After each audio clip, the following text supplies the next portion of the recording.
Hi everybody, Dacob here. Welcome back to the Fashion Bunker. It's perfume review time.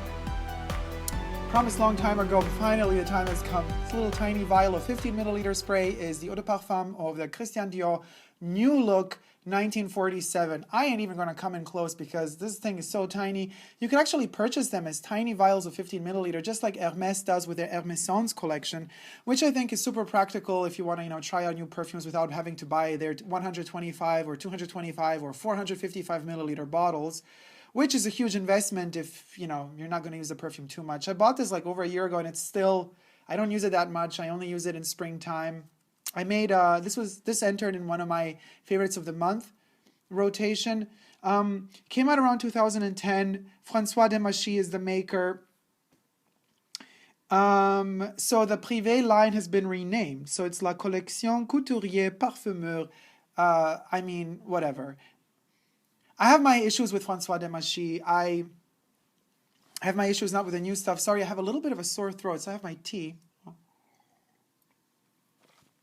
Just like warming up while I'm talking because it's not so easy to talk. But my olfactory, smelling, everything senses totally function. I can never, nothing can happen to me that can block me from smelling fragrance. It ain't happening ever.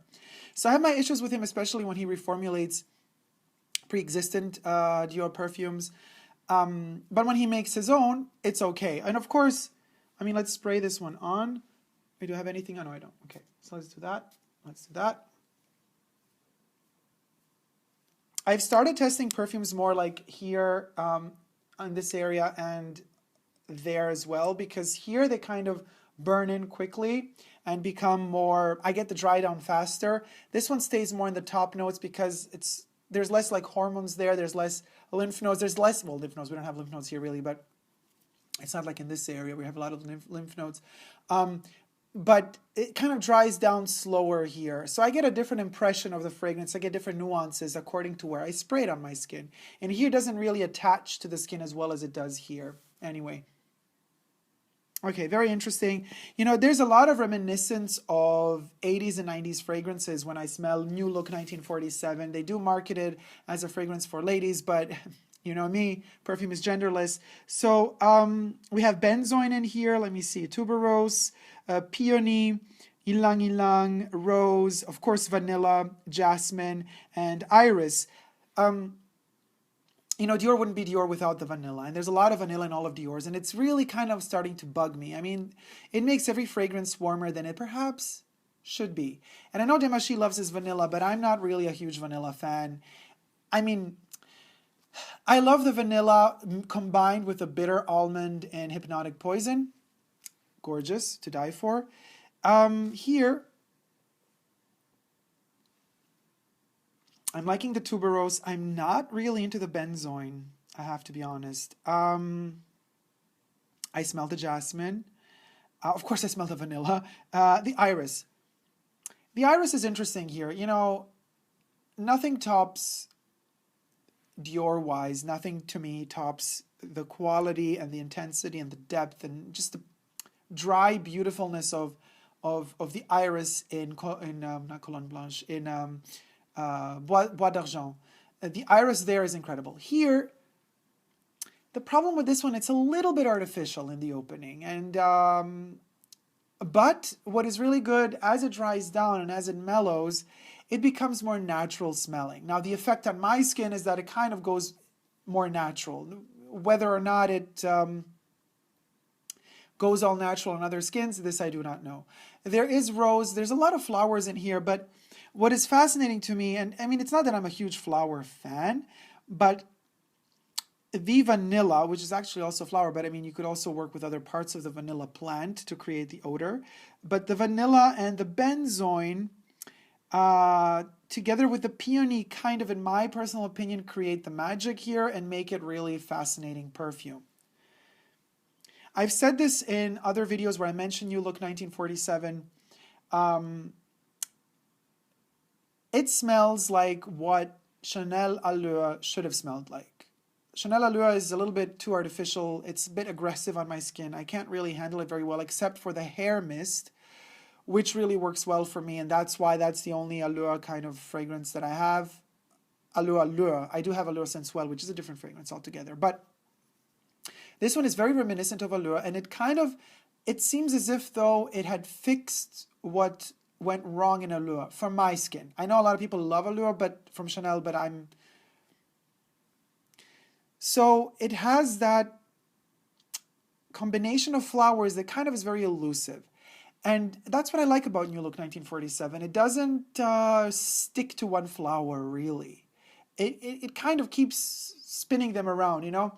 Like Wheel of Fortune, you like keep kind of spinning that wheel and you keep getting hints of the different flowers just kind of popping out at you, like almost like a Easter egg hunt in a way, you know? You're like, oh, but by the way, yeah. It's kind of Easter time when I'll be posting this video anyway, so there you go. Great Easter perfume, I guess. But literally, they keep popping out at you like Easter eggs. You're like hunting down stuff, and you're trying to figure out which flowers are in there, but they keep kind of escaping you, but then they return all over again when you least expect it. And it stays warm from the beginning to the end. It's from opening to closing, it's warm. Now, and yet these are all typical flowers Dior always uses. You know what I mean? So there's, of course, more ingredients in here that they're not telling us about. And I have no clue, actually. There's some wood in there. In my personal opinion, there's some wood in there. And believe it or not, this could have been like the Privé line version of Poison or Poison. It could have been, instead of New Look 1947, either call it Poison 1947 or New Poison. Or the Poison Look. Ooh, that's a good one. Poison Look. Because there's something in the formula, once it starts settling in, awkwardly enough, I sense it more here than I do on the wrist. So spray it on the top of your hand and smell it there after like a couple of minutes. You're going to notice some depth and heaviness. Like it's like a cloyy, oily touch to it that's almost plummy. It's dark. It's very dark. We only have like really light flowers that represent light, but there's a darkness in this one, and that's what I love. It has nothing really to do with a new look. I mean, if you think about it, Dior's new look was in a way liberating, but in a way not liberating at all to kind of the movement of women. I mean, it was gorgeous to see, but still kind of tight and corseted and cinched, and the waist was there. You know, it was like very feminine. So it wasn't like as liberating as, you know, Chanel was in the 20s for women, without any waistline, just like straight cuts, moving your arms freely without having to have always that position of, you know, tits out and, you know, waist cinched, and you're like moving like like almost like an alien. But it was definitely a new look. It was very fresh. It was something post-war. So you can imagine how refreshing it was to see a silhouette like that. Very, very modern and mundane. I get it.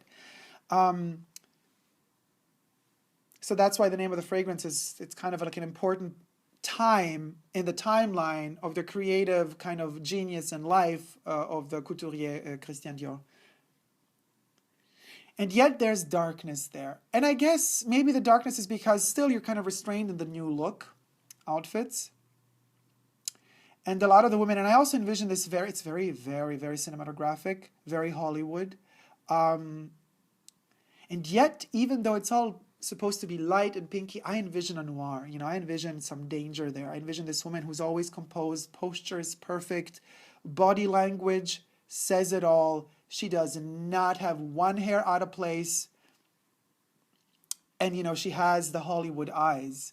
You know, if they film her and there's like darkness there and darkness there, there's like a strip of light growing through her eyes, and she just speaks with her eyes, you know, and those eyes like tell you the story. And that's the darkness. Inside of those eyes, you see that there's mystery there. You see that there's a secret there. And that smells like poison to me. And very fascinating indeed. The ingredients that they use for their Privé line, I would think it's just like with Chanel. They use higher ingredients, better quality than they would use or than they do use for their mass-produced fragrances, because I guess, you know, it's produced in smaller quantities, so they could actually have access to better quality ingredients. Otherwise, they would spread them really very thin if they were to use them for their mass product. Probably not so much of the raw ingredients to go around anyway to produce so many mass-produced fragrances. But what I want to say is Poison used to smell a little bit like this. The Poison they produce today smells more artificial, which brings me to the point thinking they could still produce the Poison we know from the 80s. You know what I mean? They could. They just don't. So I say, Dior, why don't you bring back Poison, even as a limited edition, just to try it out, to see how it would work for your customers, to bring it back in the shape and form of a Privé line Poison, you know, like Back to the Roots Poison, or just like release a new Poison, call it a different name altogether if you have issues with, like, you know, people figuring out that you've been tricking us for the past years because you've been giving us a diluted version of Poison. There is something here, and yeah, it's the tuberose, it's the ylang ylang, of course, but I would say, what is it? What is it that is like attracting me so much to this one? Let me see.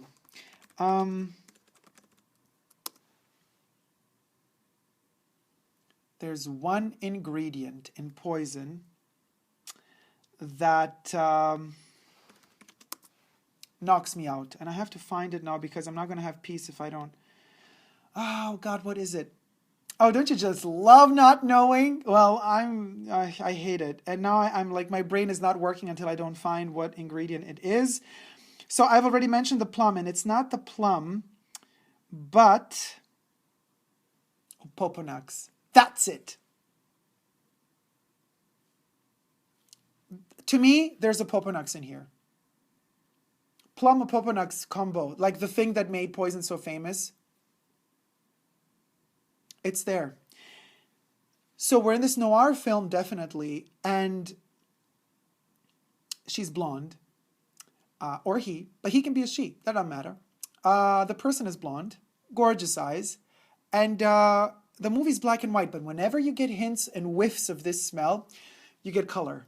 All of a sudden, you're in freaking Technicolor. Like, so there's so much classicism there, but at the same time, there's like modern, there's color there as well. And the color is there not because of all the lightness of the floral ingredients, but rather because of the artificial ingredients in there.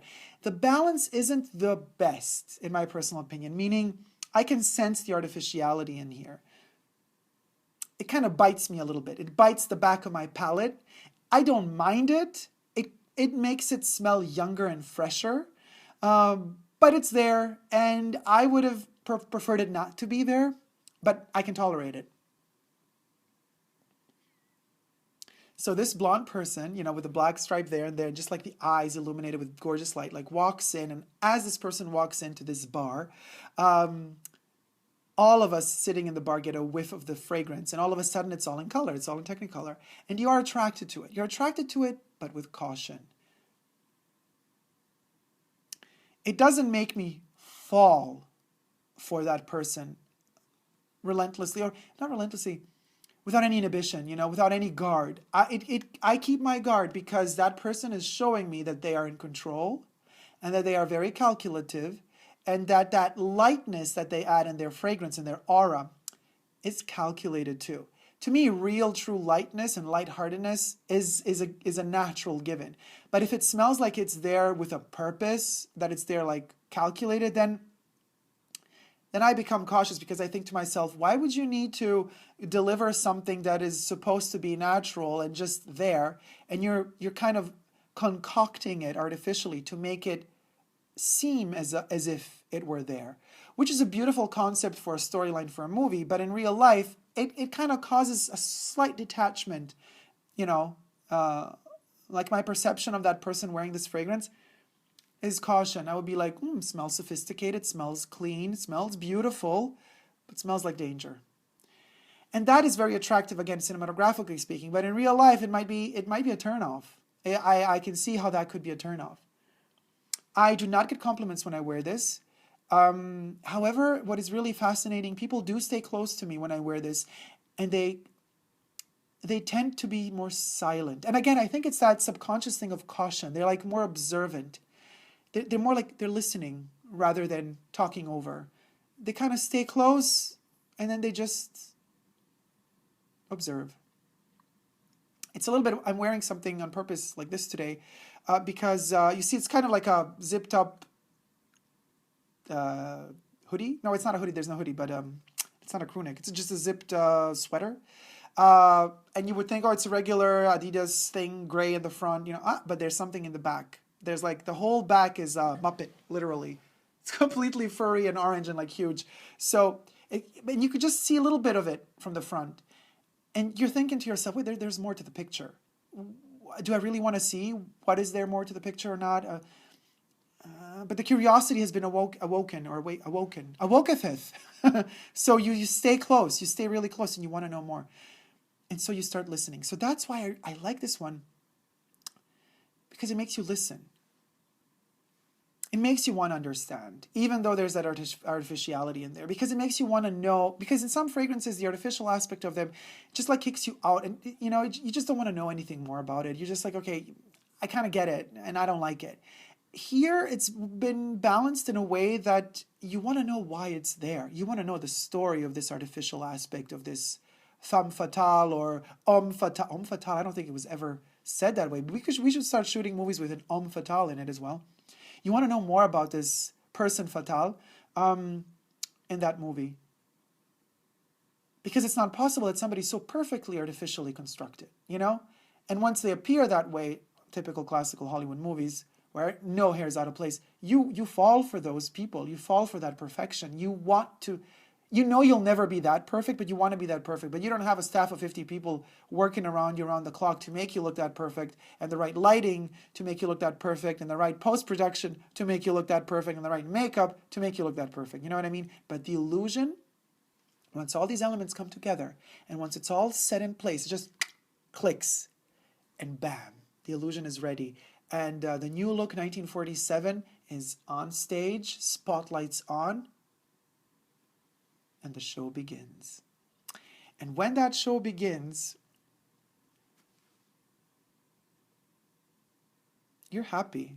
You're happy to be tricked. You're happy to be lured into a game. You're happy to not know the outcome of that game. And you're ultimately also happy that this femme, homme, person fatale is going to screw you over. And you let it happen. And you let them leave the next day. And you're in silence waiting for them to come again and give you another whiff of themselves. It's like ebb and flood.